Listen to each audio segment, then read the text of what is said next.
Minister Kachenko, once again, a very warm welcome back to Indonesia.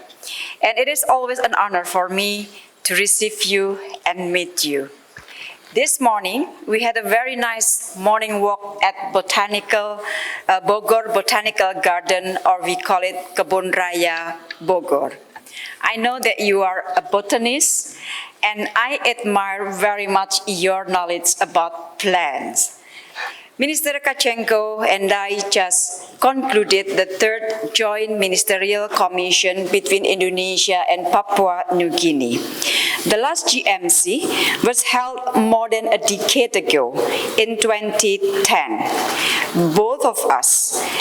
For both of us, this is the second meeting in 4 months after our last meeting on the sidelines of IPFD, ICE, and BDF meeting in Bali in December.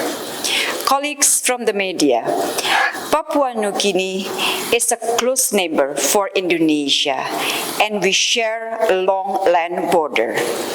PNG is also Indonesia's strategic partner in forging deeper partnership with the Pacific countries. Indonesia highly appreciates PNG's strong and consistent support for Indonesia's sovereignty and territorial integrity. During our morning walk in Bogor Botanical Garden, we reaffirm our commitment to maintain strategic trust as the basic principle in pursuing a stronger relation. Colleagues from the media at the JMC, we exchange views on the progress of bilateral relations. I welcome PNG ratification on 2 bilateral agreements: the agreements on the implementation of visa exemption for diplomatic and official passport holders, and the basic agreement on border arrangement. In the field of defense, I mentioned to Minister Kachenko on the expectation that PNG will support to expedite the ratification process. We are also committed to ensure the protection of our citizens abroad. In this connection, we agreed to task our official to draft the agreement on mandatory consular notification. During the meeting, I also raised a number of issues. First, on trade cooperation. I'm very pleased to see the continuing positive trend in our bilateral trade in the last 5 years. The reopening of Wutung-Skau border after the pandemic has contributed to the increased number of PNG citizens visiting the Skau market. We still have sufficient room to expand our bilateral trade beyond cross-border trade, including simplifying and streamlining custom clearance process and facilitating a stronger logistic network, as well as encouraging the establishment of an Indonesia-PNG Joint Business Council. In the bigger picture, we agreed to take concrete steps to start the negotiation for a preferential trade agreement, or PTA. Indonesia is committed to expedite the process by preparing a joint feasibility study that will incorporate the views of our 2 countries. We also discussed the possible cooperation in engaging Indonesia state-owned enterprises to invest in PNG, among others in the energy sector, telecommunication services, and pharmaceutical industry.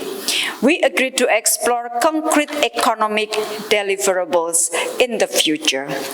Second, on the development cooperation, I reiterated the Indonesia commitment to support the development in the Pacific countries, including in the PNG. As we strive to grow and prosper together, the IPFD last December has served as a platform for greater engagement between Indonesia and the Pacific, setting out project areas that would support development and prosperity in the Pacific. Indonesia is committed to strengthen the cooperation on education, to offer scholarship for PNG students. And we are also committed to continue cooperation in revitalizing public and health facilities in Vanimo as well as in Port Moresby. Third, on the cooperation in the Pacific region. As part of the Pacific, Indonesia will be relentless to ensure that the Pacific region become a part and parcel of a stable and prosperous Indo-Pacific. As ASEAN chair, Indonesia aims to promote closer engagement between ASEAN and the Pacific countries, including by encouraging secretariat-to-secretariat cooperation between ASEAN and Pacific Islands Forum, or PIF.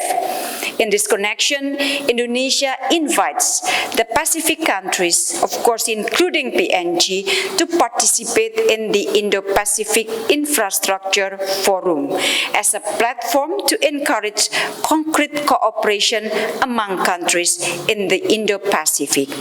We share the same vision that the voice of Pacific must be heard in addressing common global challenges such as climate change, disaster management, and blue economy. Indonesia is strongly committed for this cause and will continue to bridging the Pacific into the world. Colleague, to conclude, I would like to underline, Minister Kachenko, that PNG will always be one of Indonesia's closest neighbors and strategic partners. Indonesia stands ready to continue fostering our close cooperation based on mutual respect, trust, and benefit. Now may I invite Minister Kachenko to share his views. Justin, thank you. Thank you, Minister. It's an absolute pleasure to be here in Jakarta, Indonesia, at this ministerial meeting to clearly identify the strengthening of the relationship between Indonesia and Papua New Guinea. We have been neighbors from time past. Nothing can change that. We have the biggest border that we share. But with that, we have a new understanding, a new beginning between PNG and Indonesia going forward for respecting, number one, Indonesia's sovereignty and its people, and also working together for the benefit of both our countries. Over the last 6 months, Papua New Guinea has been working closely with Indonesia to get some of the outstanding issues that have been sitting idle for many, many years.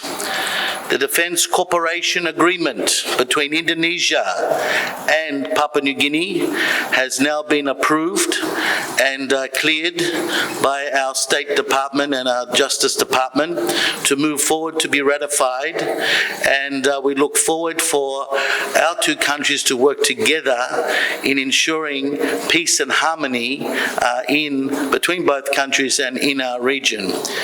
With that as well, we have ratified on the floor of Parliament of Papua New Guinea the Basic Border Treaty Agreement, so that sharing the biggest border, we understand the long-term objectives of ensuring that our border is beneficial for both sides, for our people, for culture, for tradition, for trade, for economics, for security. And that border treaty was ratified. Nearly took 8 years, but under our government, James Marape Rosso government, we are seeing a different picture now than previous governments. We want to work closely with Indonesia, learn from Indonesia through economic independence, to trade, to its people, education, health. Learn from what Indonesia has done, and from there enhance our own country and move forward with that. We also have announced the reciprocal visa arrangement, where our officials and diplomats that hold those passports can come into our country on visa on arrival.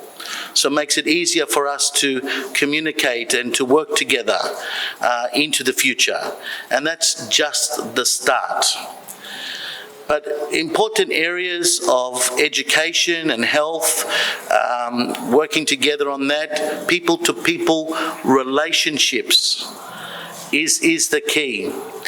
And we're looking forward in the months ahead to welcome the President of Indonesia to Papua New Guinea. But there's no use the President coming to Papua New Guinea if there's not going to be outcomes. There's not going to be deliverables.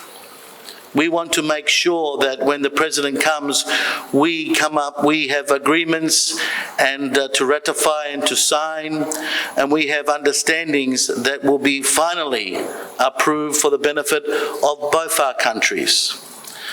Papua New Guinea has a lot to learn from Indonesia. You've done it well. And through our SMEs and through our state-owned enterprises, we can benefit from each other greatly through power, energy, mining, petroleum. These are areas that Papua New Guinea shares. Remember, it's only an imaginary line that divides us. We are all one people. We've got a huge Melanesian connection, and we will all work together for the long-term benefit and the sovereignty of both our countries. This visit is not a mistake. This meeting we've had is produced fantastic outcomes that haven't been achieved before between the relationship between Indonesia and Papua New Guinea. We are only going to get stronger together. Our government in Papua New Guinea is very keen to strengthen the relationship between Indonesia and Papua New Guinea and take it to the next level for the benefit of our people, our economies, and the security of the region as well. I personally would like to thank the Minister for Foreign Affairs for her wonderful hospitality. The walk through Bogor Botanical Gardens as a botanist myself was a wonderful time where we could just relax, and I could teach her a bit about the orchids and the plants and many things as well, but at the same time talk about issues in the region, in the Pacific especially, and talk about how the Pacific's going moving forward. So we see Indonesia as a very strategic partner, a very strong partner, a traditional partner. And we look forward to continuing this relationship now and into the future. Thank you so much. Thank you very much, Justin.